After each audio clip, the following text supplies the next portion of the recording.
શાંતિ 14/4/2026 આજના મીઠા બાબાના મધુર મહાવાક્ય. મીઠા બાળકો, દેવતા બનવું છે તો અમૃત પીવો અને પીવડાવો. અમૃત પીવાવાળા જ શ્રેષ્ઠાચારી બને છે.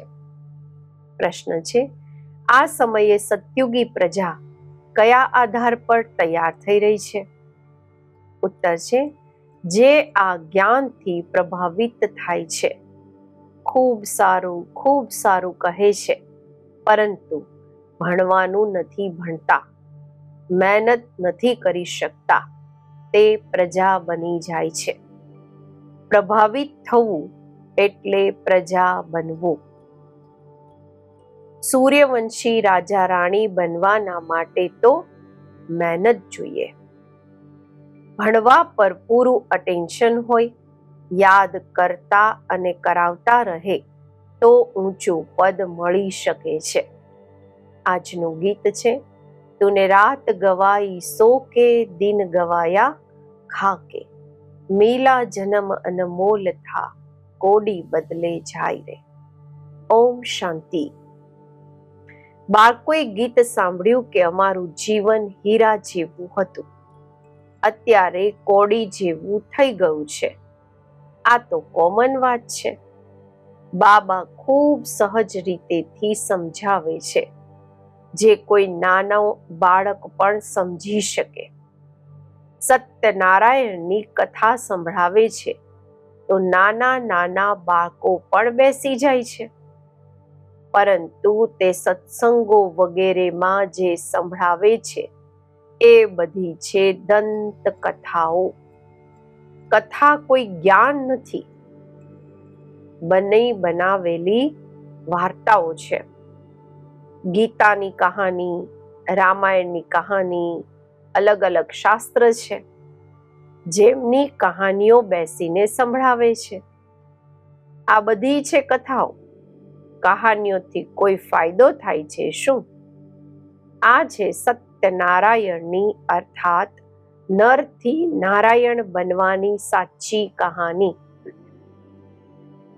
આ સાંભળવાથી તમે નરથી નારાયણ બની જશો. આ અમર કથા પણ થઈ. તમે નિમંત્રણ આપો છો કે આવો અમર કથા તમને સંભળાવીએ, તો તમે અમરલોકમાં ચાલી જશો. તો પણ કોઈ નથી સમજતા. શાસ્ત્રોની કહાની સાંભળતા આવ્યા છે, મળતું કંઈ પણ નથી. જશે લક્ષ્મીનારાયણના મંદિરમાં, ચાલો દર્શન કરી આવીએ, મહાત્માના દર્શન કરી આવીએ. આ એક રસમ રિવાજ ચાલી આવી છે. ઋષિ મુનિ વગેરે જે થઈને ગયા છે, એમને માથા ટેકતા આવ્યા છે. પૂછો, રચતા અને રચનાની કહાનીની ખબર છે? તો કહેશે નહીં. અત્યારે તમે બાળકો સમજો છો કે આ રચતા અને રચનાની કહાની તો ખૂબ સહજ છે. અલફ અને બેની કહાની છે. ભલે પ્રદર્શનીમાં જે આવે છે તે કહાની તો ઠીક સાંભળી લે છે, પરંતુ પવિત્ર નથી બનતા. સમજે છે આ વિકારોમાં જવાનું રીત રિવાજ એ પણ અનાદિ છે. મંદિરમાં દેવતાઓની આગળ જઈને ગાય છે, તમે સંપૂર્ણ નિર્વિકારી છો. પછી બહાર જઈને આવીને કહે છે, વિકારમાં જવું તો અનાદિ છે. આના વગર દુનિયા કેવી રીતે ચાલશે? લક્ષ્મી નારાયણ વગેરેને પણ તો બાળકો હતા ને. એવું કહી દે છે તો બાબા કહે છે, એવું કહી દે છે તો એવાને શું કહીએ? જેવું કહે છે વિકાર વગર દુનિયા કેવી રીતે ચાલશે, એવા વ્યક્તિઓને શું કહીએ? મનુષ્યનો લકબ તો આપી ન શકીએ, એનો મર્તબો, એનો પદ તો પોઝિશન તો આપી ન શકીએ. જે વિકારની વાતો કરે છે, દેવતાઓ પણ મનુષ્ય હતા, કેટલા સુખી હતા લક્ષ્મી નારાયણના રાજ્યમાં. તમને બાળકોને બાબા ખૂબ સહજ વાત બતાવે છે. બરોબર અહીંયા ભારતમાં જ સ્વર્ગ હતું, લક્ષ્મી નારાયણનું રાજ્ય હતું. ચિત્ર પણ છે. આ તો બધા માનશે કે સતયુગમાં એમનું રાજ્ય હતું. ત્યાં કોઈ દુઃખી નહીં હતા, સંપૂર્ણ નિર્વિકારી હતા. એમના મંદિર પણ મોટા મોટા બનાવેલા હતા. એમને 5000 વર્ષ થયા. અત્યારે તે નથી. અત્યારે તો કળિયુગનો અંત છે. મનુષ્ય આપસમાં લડતા ઝઘડતા રહે છે. ભગવાન તો ઉપર જ રહે છે નિર્વાણ ધામમાં. અસલમાં અમે આત્માઓ પણ ત્યાં રહીએ છીએ. અહીંયા પાઠ ભજવવા આવીએ છીએ. પહેલા અમે લક્ષ્મીના રાજ્યમાં હતા. ત્યાં ખૂબ સુખ આનંદ હતો. પછી અમને 84 જન્મ લેવા પડ્યા. ગાવામાં પણ આવે છે 84નું ચક્ર. અમે સૂર્યવંશીમાં 1250 વર્ષ રાજ્ય કર્યું. ત્યાં અથાહ સુખ હતું. સંપૂર્ણ નિર્વિકારી હતા. હીરા ઝવેરાતના મહેલ હતા. અમે રાજ્ય કર્યું પછી 84 જન્મોમાં આવવું પડે. આ વર્લ્ડની હિસ્ટ્રી જ્યોગ્રાફીનું ચક્ર ફરતું રહે છે. અડધો કલ્પ સુખ હતું. રામ રાજ્યમાં હતા. પછી મનુષ્યોની વૃદ્ધિ થતી ગઈ. સતયુગમાં 9 લાખ હતા. સતયુગ અંતમાં વૃદ્ધિ થઈને 9 લાખથી 2 કરોડ થઈ ગયા. પછી 12 જન્મ ત્રેતામાં ખૂબ સુખ ચેનમાં હતા. એક જ ધર્મ હતો. પછી શું થયું? પછી રાવણ રાજ્ય શરૂ થયું. રામ રાજ્ય અને રાવણ રાજ્ય જો ખૂબ સહજ રીતેથી સમજાવું છું. નાના નાના બાળકોને પણ એવી રીતે બતાવવું જોઈએ. બાબા કહે છે બીજું શું થયું? મોટા મોટા સોના હીરા ઝવેરાતોના મહેલ ધરતીકંપમાં અંદર ચાલી ગયા. ભારતવાસીઓના વિકારી બનવાથી જ અર્થક્વેક થઈ. ધરતીકંપ થયો. પછી રાવણ રાજ્ય શરૂ થયું. પવિત્રથી અપવિત્ર થઈ ગયા. કહે પણ છે સોનાની લંકા અંદર ચાલી ગઈ. કંઈક તો બચ્યું હશે ને, જેનાથી પછી મંદિર વગેરે બનાવ્યા હશે. ભક્તિ માર્ગ શરૂ થયો. મનુષ્ય વિકારી થવા લાગ્યા. પછી રાવણ રાજ્ય ચાલ્યું તો આયુ પણ ઓછી થઈ ગઈ. અમે નિર્વિકારી યોગીથી વિકારી ભોગી બની ગયા. યથા રાજા રાની તથા પ્રજા બધા વિકારી બની ગયા. આ કહાની કેટલી સહજ છે. નાની નાની બાળકીઓ પણ આ વાર્તા સંભળાવે તો મોટા મોટા વ્યક્તિઓના મોં નીચા થઈ જાય. બધાનું મોઢું નીચે થઈ જાય. અત્યારે બાપ બેસી સંભળાવે છે તે જ્ઞાનના સાગર પતિત પાવન છે. અચ્છા, દ્વાપરમાં ભોગી પતિત બની ગયા પછી બીજા ધર્મ પણ શરૂ થતા ગયા. અમૃતનો જે નશો હતો તે ખલાસ થઈ ગયો. લડાઈ ઝઘડા થવા લાગ્યા.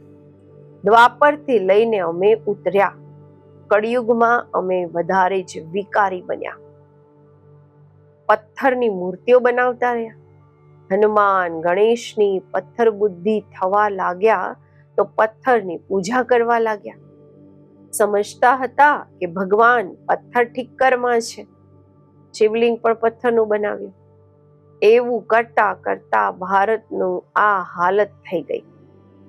અત્યારે ફરી બાપ કહે છે વિષ છોડીને અમૃત પીને પવિત્ર બનો અને પછી રાજાઈ લો. વિષ છોડો તો પછી તમે મનુષ્યથી દેવતા બનશો. પરંતુ વિષ છોડતા નથી. ઝેર છે, વિકાર ઝેર છે ને છોડતા નથી. વિષના માટે કેટલા મારે છે, તંગ કરે છે. ત્યારે તો દ્રૌપદીએ બોલાવ્યા ને. તમે સમજો છો કે અમૃત પીધા વગર અમે દેવતા કેવી રીતે બનીશું? સતયુગમાં તો રાવણ હોતું જ નથી. બાપ કહે છે જ્યાં સુધી શ્રેષ્ઠાચારી નહીં બનશો, સ્વર્ગમાં નહીં આવી શકશો. જે શ્રેષ્ઠાચારી હતા તે અત્યારે ભ્રષ્ટાચારી બન્યા છે. પછી હવે અમૃત પીને શ્રેષ્ઠાચારી બનવાનું છે. બાપ કહે છે મામેકમ યાદ કરો. શું ગીતા ભૂલી ગયા છો? ગીતા રચી મેં અને નામ નાખી દીધું શ્રી કૃષ્ણનું. આ લક્ષ્મી નારાયણને આ રાજાઈ કોણે આપી? જરૂર ભગવાને આપી હશે. આગલા જન્મમાં ભગવાને રાજયોગ શીખવ્યો, નામ પછી નાખ્યું છે શ્રી કૃષ્ણનું. તો સમજાવવાની પ્રેક્ટિસ કરવી જોઈએ. ખૂબ સહજ કહાની છે. બાબાને કેટલો સમય લાગ્યો? અડધા કલાકમાં આટલી સહજ વાત પણ સમજી નથી શકતા. એટલે બાપ કહે છે માત્ર એક નાની કહાની બેસીને કોઈને સમજાવો. હાથમાં ચિત્ર લો. સતયુગમાં લક્ષ્મી નારાયણનું રાજ્ય, પછી ત્રેતામાં રામ સીતાનું રાજ્ય, દ્વાપરમાં રાવણનું રાજ્ય થયું. કેટલી સહજ કહાની છે. બરોબર અમે દેવતા હતા, પછી ક્ષત્રિય, વૈશ્ય, શૂદ્ર બન્યા. અત્યારે પોતાને દેવતા ન સમજવાના કારણે હિન્દુ કહી દે છે. ધર્મ શ્રેષ્ઠ, કર્મ શ્રેષ્ઠ થી ધર્મ ભ્રષ્ટ, કર્મ ભ્રષ્ટ બની ગયા છે. એવી નાની નાની બાળકીઓ બેસીને ભાષણ કરે તો આખી સભામાં હિયર હિયર થઈ જાય. બધા કહેશે સાંભળો સાંભળો. બાબા બધા સેન્ટર્સ વાળાઓને સંભળાવી રહ્યા છે. અત્યારે આ મોટા મોટા નથી શીખતા તો નાની નાની કુમારીઓને શીખવો.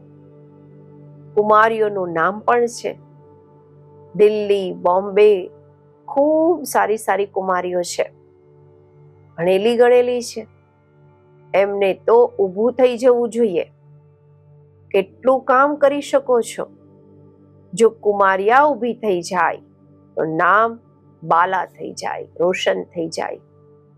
સાહુકાર ઘરની જે છે તે મુશ્કેલ હિંમત રાખે છે. સાહુકારીનો નશો રહે છે. દહેજ વગેરે મળે છે તો બસ કુમારીઓ લગ્ન કરી કાળું મોઢું કરી દે છે અને બધાની આગળ ઝૂકવું પડે છે. તો બાપ કેટલું સહજ સમજાવે છે, પરંતુ પારસ બુદ્ધિ બનવાનો વિચાર જ નથી આવતો. જુઓ, જે નથી ભણતા તે પણ આજકાલ MP, MLA વગેરે બની જાય છે. ભણવાથી તો શું શું બની જાય છે. આ ભણવાનું તો ખૂબ સહજ છે. બીજાને પણ જઈને શીખવવું જોઈએ. પરંતુ શ્રીમત પર નથી ચાલતા તો ભણતા પણ નથી. ખૂબ સારી સારી કુમારીઓ છે, પરંતુ પોતાનો જ નશો ચડેલો છે.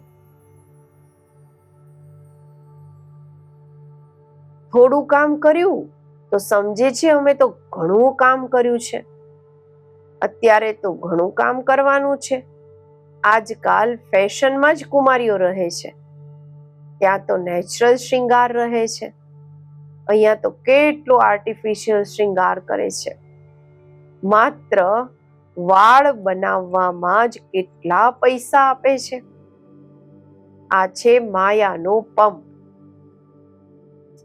ફોલ ઓફ માયા રાવણ રાજ્ય. બાબા કહે છે ત્યારે માયા રાવણ રાજ્યનું પતન થઈ રહ્યું છે. પછી રાઇઝ ઓફ રામ રાજ્ય, રામ રાજ્યનું ઉત્થાન થઈ રહ્યું છે. અત્યારે રામ રાજ્ય સ્થાપન થાય છે. પરંતુ તમે મહેનત તો કરો ને. તમે શું બનશો? જો ભણશો નહીં તો ત્યાં જઈને પાઈ પૈસાની પ્રજા બનશો. આજકાલ તો મોટા મોટા વ્યક્તિ ત્યાંની બધી પ્રજા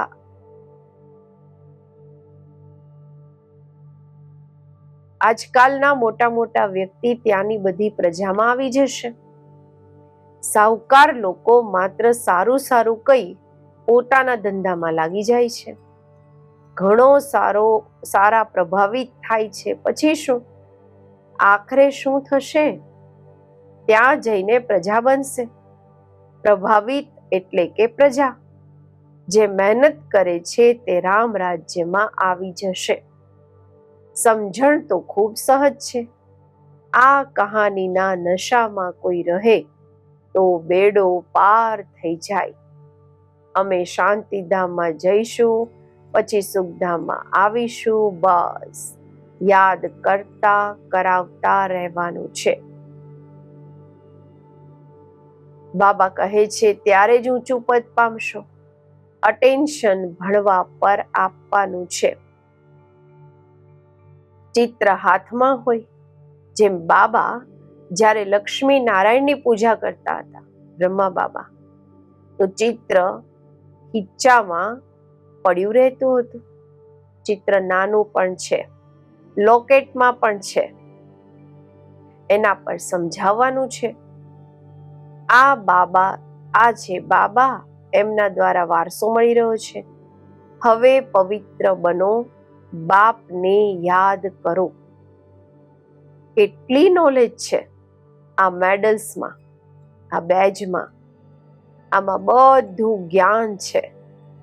આના પર સમજાવવું ખૂબ સહજ છે. સેકન્ડમાં બાપથી સ્વર્ગના જીવન મુક્તિનો વારસો. કોઈ પણ સમજાવે તો જીવન મુક્તિ પદના અધિકારી બની જાય. બાકી ભણવા પ્રમાણે ઊંચ પદ પામશે. સ્વર્ગમાં તો આવશે ને, પાછળથી આવશે તો ખરા ને. વૃદ્ધિ તો થવાની છે. બાબા કહે છે દેવી દેવતા ધર્મ ઉચ્ચ છે, એ પણ તો બનશે ને. પ્રજા તો લાખો બનશે. સૂર્યવંશી બનવામાં મહેનત છે. સર્વિસ કરવા વાળા જ સારું પદ પામશે. એમનું નામ પણ બાલા છે, પ્રખ્યાત છે, ફેમસ છે. કુમારકા છે, જનક છે, સારા સેન્ટર સંભાળી રહી છે. કોઈ ખીટપીટ નથી. બાપ કહે છે સી નો એવેલ, ટોક નો એવેલ. ખરાબ નહીં જુઓ, ખરાબ નહીં બોલો, છતાં પણ એવી એવી વાતો કરતા રહે છે. એવા જઈને શું બનશે કે આટલી સહજ સર્વિસ પણ નથી કરતા. નાની નાની બાળકીઓ પણ આ સમજાવી શકે છે, સંભળાવી શકે છે. બાબા કહે છે વાંદરાઓની સેના પણ તો ફેમસ છે ને. સીતાઓ જે રાવણની જેલમાં ફસાયેલી છે, એમને છોડાવવાના છે. કથાઓ તો શું શું બનાવી દીધી છે. એવા કોઈ ભાષણ કરે, બાકી માત્ર કહે છે ફલાણા ખૂબ પ્રભાવિત થયા. પૂછો તમે શું બનવા ઈચ્છો છો? માત્ર બીજાને કહેશે આમનું જ્ઞાન ખૂબ સારું છે, પોતે સમજતા કંઈ પણ નથી. એનાથી શું ફાયદો? અચ્છા, મીઠા મીઠા સિકીલધા બાળકો પ્રત્યે માત પિતા બાપ દાદાના યાદ, પ્યાર અને ગુડ મોર્નિંગ. રૂહાની બાપના રૂહાની બાળકોને નમસ્તે. આપણે રૂહાની બાળકોના રૂહાની બાપને નમસ્તે. ધારણા માટે મુખ્ય સાર. પારસ બુદ્ધિ બનવા માટે ભણવા પર પૂરેપૂરું ધ્યાન આપવાનું છે. શ્રીમત પર ભણવાનું અને ભણાવવાનું છે. હદની સાહુકારીનો નશો, ફેશન વગેરે છોડી આ બેહદ સેવામાં લાગી જવાનું છે. બીજું, હિયર નો એવેલ, સી નો એવેલ. કોઈ પણ વ્યર્થ વાતો નથી કરવાની, કોઈ પર પ્રભાવિત નથી થવાનું. બધાને સત્યનારાયણની નાનકડી વાર્તા સંભળાવવાની છે. આજનું વરદાન: નવા જીવનની સ્મૃતિથી કર્મેન્દ્રિયો પર વિજય મેળવવા વાળા મરજીવા ભવ. જે બાળકો પૂરા મરજીવા બની ગયા એમને કર્મેન્દ્રિયોની આકર્ષણ હોઈ નથી શકતી. મરજીવા બન્યા અર્થાત બધા તરફથી મરી ચૂક્યા. જૂની આયુ સમાપ્ત થઈ. જ્યારે નવો જન્મ થયો તો નવા જીવનમાં કર્મેન્દ્રિયોના વશ થઈ કેવી રીતે શકે? બ્રહ્મા કુમાર કુમારીના નવા જીવનમાં કર્મેન્દ્રિયોના વશ થવું શું વસ્તુ છે? આ નોલેજથી પણ પરે. શુદ્રપણાનો જરા પણ શ્વાસ અર્થાત સંસ્કાર ક્યાંય અટકેલો ન હોય. સ્લોગન છે: અમૃત વેળા દિલમાં પરમાત્મ સ્નેહને સમાવી લો તો બીજો કોઈ સ્નેહ આકર્ષિત નથી કરી શકતો. અવ્યક્ત ઈશારા: મહાન બનવાના માટે મધુરતા અને નમ્રતાનો ગુણ ધારણ કરો. સંગઠનમાં સફળતા પ્રાપ્ત કરવાના માટે સદા નમ્ર ચિત્તના તખ્ત પર વિરાજમાન રહો. આ તખ્ત પર બેસી જવાબદારીનો તાજ ધારણ કરી ભવિષ્યની પદવી બનાવો. તખ્તથી ઉતરવાનું નથી, આના પર બેસીને કામ કરો તો સફળતા મળતી રહેશે. આના માટે પહેલા આપનો પાઠ પાક્કો હોય. એનાથી તમારા સંસ્કાર બધાની સાથે સહજ જ મળી જશે. ઓમ શાંતિ.